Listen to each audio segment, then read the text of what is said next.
എൻ്റെ ഈ വീഡിയോ കാണുകയും ആത്മീയമായിട്ട് വളരണം എന്ന് ആഗ്രഹിക്കുകയും ചെയ്യുന്നവർ എൻ്റെ വീഡിയോകൾ സബ്സ്ക്രൈബ് ചെയ്യുകയും ഷെയർ ചെയ്യുകയും ചെയ്യണമെന്ന് അഭ്യർത്ഥിക്കുന്നു. അതോടൊപ്പം തന്നെ ഇത്തരത്തിലുള്ള ആത്മീയമായിട്ടുള്ള അറിവുകൾ മറ്റുള്ളവർക്ക് പറഞ്ഞു കൊടുക്കുകയും പഠിപ്പിക്കുകയും ചെയ്യണമെന്നും കൂടെ താല്പര്യപ്പെടുന്നു.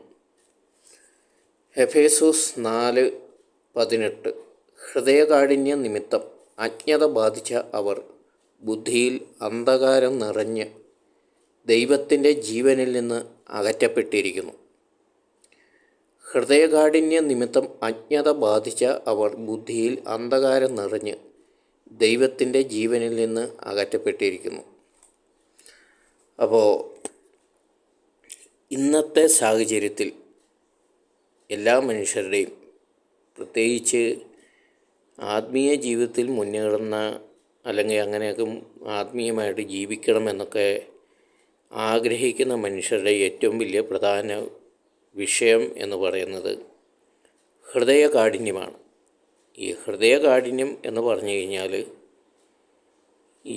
അവർ പൊതുവെ പ്രാർത്ഥിക്കുക ഒത്തിരി ഭക്തകൃത്യങ്ങളൊക്കെ ചെയ്യുമെങ്കിലും അവരുടെ മനസ്സിൽ പൊതുവെ ഒരു മറ്റുള്ള മനുഷ്യരോടുള്ള ഒരു സ്നേഹവും അവരുടെ ആവശ്യങ്ങളിൽ അവരെ സഹായിക്കണം എന്നൊക്കെയുള്ളൊരു കാഴ്ചപ്പാടും ഒക്കെ വളരെ കുറവായിരിക്കും. ഇതാണ് ഹൃദയകാഠിന്യം എന്നുകൊണ്ട് പ്രധാനമായിട്ട് ഉദ്ദേശിക്കുന്നത്. അപ്പോൾ ഇങ്ങനെയുള്ള മനുഷ്യർക്ക് സംഭവിക്കുന്നതെന്ന് വെച്ച് കഴിഞ്ഞാൽ അവർക്ക് അവരുടേതായ ഒരു ശൈലിയുണ്ട്. ആ ശൈലി വിട്ട് ഒന്നും ചെയ്യാൻ അവർ തയ്യാറാകുകയില്ല. അതുപോലെ തന്നെ അവർക്ക് ഒരല്പം വേദനയോ സഹനമോ ഒന്നും അത്ര താല്പര്യമുള്ള കാര്യമൊന്നുമല്ല. അതിനൊന്നും അവർ തയ്യാറാകുകയില്ല.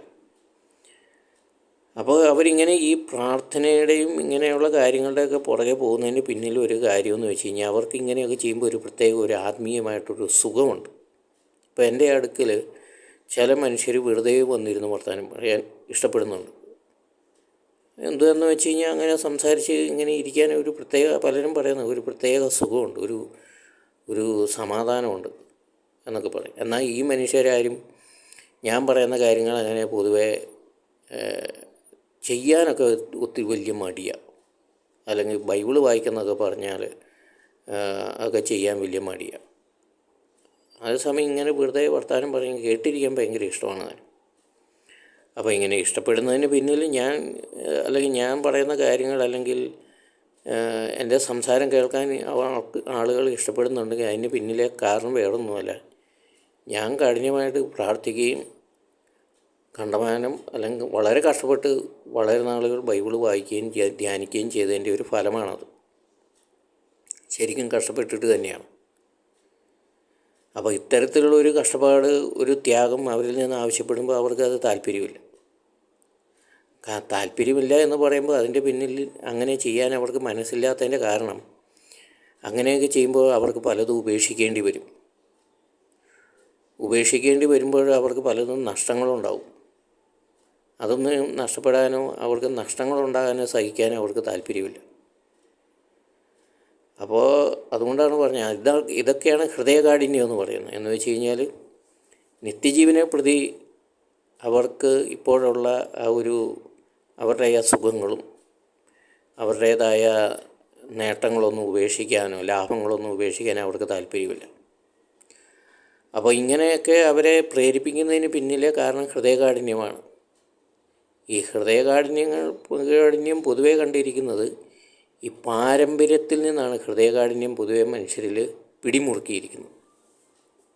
അപ്പോൾ ചില മനുഷ്യരുമായിട്ട് ഇടപെടുമ്പോൾ കാണാം, പരിചയമൊക്കെയുള്ള മനുഷ്യരൊക്കെ ആണെങ്കിൽ കാണാം, അവരുടെ പൂർവികരുടെയൊക്കെ സ്വഭാവ രീതികൾ ഈ മനുഷ്യരിൽ പെട്ടെന്ന് ചില പ്രത്യേക കാര്യങ്ങളിലൊക്കെ സംസാരിക്കുകയോ ഇടപെടുകയോ ചെയ്യുമ്പോൾ പെട്ടെന്ന് അവരുടെ പൂർവികരുടെ അല്ലെങ്കിൽ കാരണന്മാരുടെയൊക്കെ സ്വഭാവ രീതികൾ ഈ മനുഷ്യരിൽ പ്രകടമാകുന്നത് കാണാം. അപ്പോൾ അവരുടെ പൂർവികർ ഭയങ്കര കാഠിന്യമുള്ള മനുഷ്യരായിരുന്നു. എന്ന് വെച്ച് കഴിഞ്ഞാൽ അവർ പറയുന്നതിനപ്പുറത്തേക്ക് അവർ വേറെ ഒന്നും ചെയ്യുകയില്ല. അല്ലെങ്കിൽ അവർ യാതൊരു വിട്ടുവീഴ്ചയ്ക്കും തയ്യാറല്ല. അപ്പോൾ അപ്പോൾ ആത്മീയ ജീവിതത്തിൽ കടന്നു വന്നിട്ടും ഇങ്ങനെയൊക്കെയുള്ള ആ ഒരു ഹൃദയകാഠിന്യം ഉള്ളവരെ സംബന്ധിച്ച് അവർക്ക് പെട്ടെന്ന് സംഭവിക്കുന്ന ഒരു കാര്യമാണ് ഇവിടെ പൗലോസ്ലീഹ പറയുന്നത്. ഹൃദയകാഠിന്യം നിമിത്തം അജ്ഞത ബാധിച്ച അവർ ബുദ്ധിയിൽ അന്ധകാരം നിറഞ്ഞ് ദൈവത്തിൻ്റെ ജീവനിൽ നിന്ന് അകറ്റപ്പെട്ടിരിക്കുന്നു. അപ്പോൾ ഇങ്ങനെയുള്ളവർക്കാണ് വലിയ അപകടം പെട്ടെന്ന് സംഭവിക്കുന്നത്. എന്ന് വെച്ച് കഴിഞ്ഞാൽ ദൈവിക ജീവനിൽ നിന്ന് അവർ പെട്ടെന്ന് അകറ്റപ്പെടും. അതിൻ്റെ ഉദാഹരണമാണ് നമ്മൾ ഈ പറയുന്ന വിശുദ്ധ കുർബാനയൊക്കെ അയോഗ്യതയോടുകൂടി സ്വീകരിക്കുക എന്നൊക്കെ പറയുന്നത് അതാണ്. അവർ ശിക്ഷിക്കപ്പെടും എന്നൊക്കെ പൗലോസ്ലീഹ പറയുന്നുണ്ട്. അപ്പോൾ എത്രയൊക്കെ പ്രാർത്ഥിച്ചിട്ടും അവരവരുടെ ജീവിതത്തിൽ മാറ്റം വരുത്തുന്നില്ലെങ്കിൽ തീർച്ചയായും അവർ ദൈവിക ജീവനിൽ നിന്ന് അകറ്റപ്പെട്ടിരിക്കും. ഞാൻ കണ്ടേക്കുന്ന കാര്യങ്ങളാണ്. വലിയ വലിയ ആത്മീയമായിട്ട് ഒത്തിരി കാര്യങ്ങളൊക്കെ ചെയ്യുകയും സംസാരിക്കുകയും ചെയ്യുന്ന മനുഷ്യർ അവരുടെ ഹൃദയത്തിൽ മാറ്റങ്ങൾ വരാതെ ഇരിക്കുമ്പോൾ അവരെ ദൈവം ആത്മീയ മേഖലയിൽ നിന്ന് തന്നെ മാറ്റി നിർത്തും. അവസാനം അവരുടെ ജീവിതം ഭയങ്കര പരിതാപകരമായിരിക്കും. ഭയങ്കര ക്ലേശവും കഷ്ടപ്പാടുമൊക്കെ ആയിരിക്കും. അപ്പോൾ ദൈവിക ജീവനിൽ നിന്ന് അകറ്റപ്പെട്ടിരിക്കുന്നതെന്ന് പറഞ്ഞു കഴിഞ്ഞാൽ ഇങ്ങനെയൊക്കെയുള്ള മനുഷ്യരുടെ അടുത്ത് പോയി നിൽക്കുമ്പോൾ തന്നെ നമുക്ക് തന്നെ ഭയങ്കര ക്ഷീണവും ഭയങ്കര അസ്വസ്ഥതയും അരിശം വരും. ചില ആളുകളുടെയൊക്കെ ആയിട്ട് സംസാരിക്കുമ്പോൾ നമുക്ക് പെട്ടെന്ന് അരിശം വരും. ചില മനുഷ്യരുമായിട്ട് അവരെ കാണുമ്പോൾ തന്നെ നമുക്ക് അറപ്പ് തോന്നും. നമുക്ക് കാർക്ക് എന്തോ ഒരു ദുർഗന്ധം വമിക്കുന്ന ഒരു പോലത്തെ ഒരു ചുറ്റുപാടിൽ നമ്മൾ നിൽക്കുന്ന പോലെ നമുക്ക് തോന്നും. അങ്ങനെ ഭയങ്കരമായിട്ടുള്ള അസ്വസ്ഥതകൾ നമുക്ക് തോന്നും. അപ്പോൾ നമുക്ക് മനസ്സിലാവും ഇയാൾ ദൈവിക ജീവനിൽ നിന്ന് അകറ്റപ്പെട്ടിരിക്കുന്ന വ്യക്തിയാണെന്ന് നമുക്ക് മനസ്സിലാവും. അതിൻ്റെ പിന്നിൽ കാരണം ഹൃദയകാഠിന്യമാണ്. തന്നെയുമല്ല, ഈ മനുഷ്യരിലൂടെ സംഭവിക്കുന്ന വേറൊരു അപകടം എന്ന് വെച്ച് കഴിഞ്ഞാൽ, അല്ലെങ്കിൽ നമുക്കൊക്കെ ഹൃദയകാഠിന്യം ഉണ്ടായിക്കഴിഞ്ഞാൽ സംഭവിക്കുന്നത്, നമ്മളിൽ നിന്ന് അല്ലെങ്കിൽ പ്രത്യേകിച്ച് ആത്മീയമായിട്ട് ജീവിക്കുന്നു, ആത്മീയ മനുഷ്യരെന്ന് പറയപ്പെടുന്ന മനുഷ്യർക്ക് ഹൃദയകാഠിന്യം ഉണ്ടായിക്കഴിഞ്ഞാൽ അവരെ കാണുന്ന മറ്റ് മനുഷ്യർക്കും ഭയങ്കരമായിട്ട് ദൈവത്തോട് വെറുപ്പും വിദ്വേഷമൊക്കെ ഉണ്ടാവും. ദൈവം ഇങ്ങനെയൊക്കെയാണോ മനുഷ്യരോട് അല്ലെങ്കിൽ ദൈവത്തിൻ്റെ കാര്യം പറയുന്ന മനുഷ്യരിങ്ങനെയൊക്കെയാണോ ചെയ്യുന്നത്? ഇതെന്തൊരു ദൈവമാണ്? അങ്ങനെയുള്ള ദൈവത്തോട് ഞാൻ എന്തിനു പ്രാർത്ഥിക്കണം? അല്ലെങ്കിൽ അങ്ങനെയുള്ള ദൈവത്തെ ഞാൻ എന്തിനു സ്നേഹിക്കണം? അപ്പോൾ ഇത്തരത്തിലുള്ള ദൈവത്തെ ഞാൻ എന്തിനു അനുസരിക്കണമെന്നൊക്കെയുള്ള മറുചിന്ത ഈ മനുഷ്യരിൽ ഉണ്ടാവുകയും സാധാരണ മനുഷ്യർ ദൈവത്തെ വെറുക്കുകയൊക്കെ ചെയ്യുന്ന സാഹചര്യം ഇങ്ങനെയൊക്കെയാണ് ഉണ്ടാകുന്നത്. അപ്പോൾ ഇങ്ങനെയൊക്കെയുള്ള കാര്യങ്ങൾ സംഭവിക്കുമ്പോൾ